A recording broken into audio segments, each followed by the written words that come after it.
Quais sugestões você daria para uma empresa ou profissional que travou no crescimento? Ele ou ela, a empresa acredita, sabe que tem potencial mais para mais, mas parece que alguma coisa está travando esse crescimento no momento, Jorge.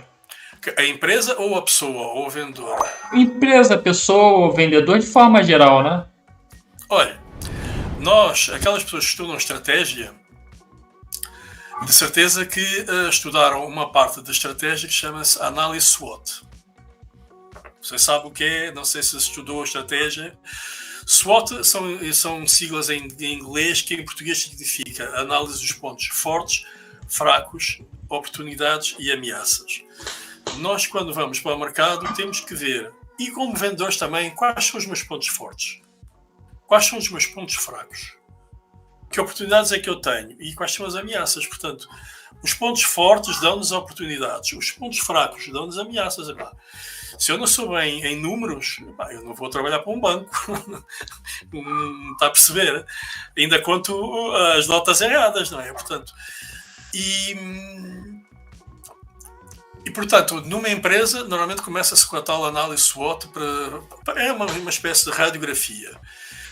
E depois escolhermos o nosso caminho. Qual é o tipo de clientela que nós temos que abraçar, portanto, que vai ser o nosso foco.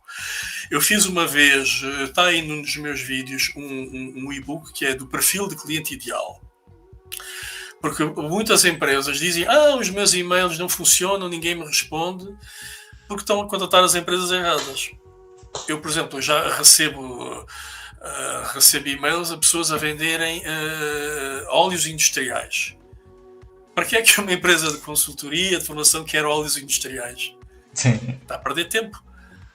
Outros para vender coisas de CAD/CAM, coisas assim de JavaScript, não sei que, coisas que eu nem sei o que é bem aquilo.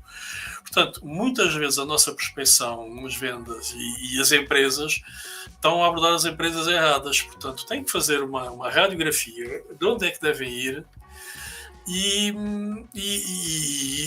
através dessa análise de perfil de cliente ideal, eles podem saber ou descobrir qual é o perfil de cliente que devem abordar e sair desse marasmo, não é? Porque muitas vezes estão a contactar as empresas que podem tentar 500 anos que não vão lá.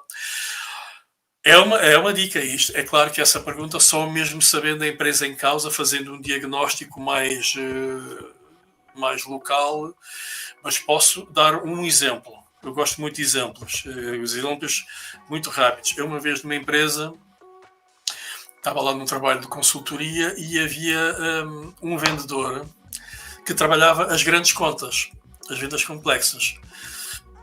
E ele não tinha muito sucesso. E eles acharam estranho porque ele antes estava num outro departamento, mas ali não estava a dar resultado. Porquê? Porque ele tinha um perfil, ele era uma pessoa muito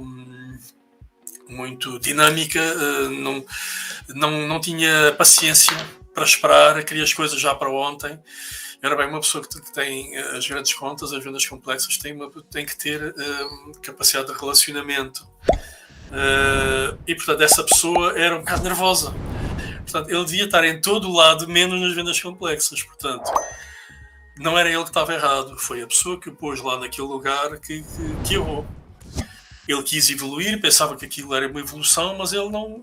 Agora tenho que falar com aquele e depois tenho que falar com o outro. Isso não é para mim. Portanto, tem que se fazer um diagnóstico à situação, não é? Portanto, neste caso, eu depois descobri, não, você é nervoso, você quer as coisas para ontem, você não tem perfil para estar aqui.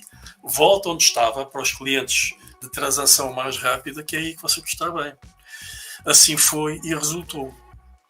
É um exemplo que vale o que vale.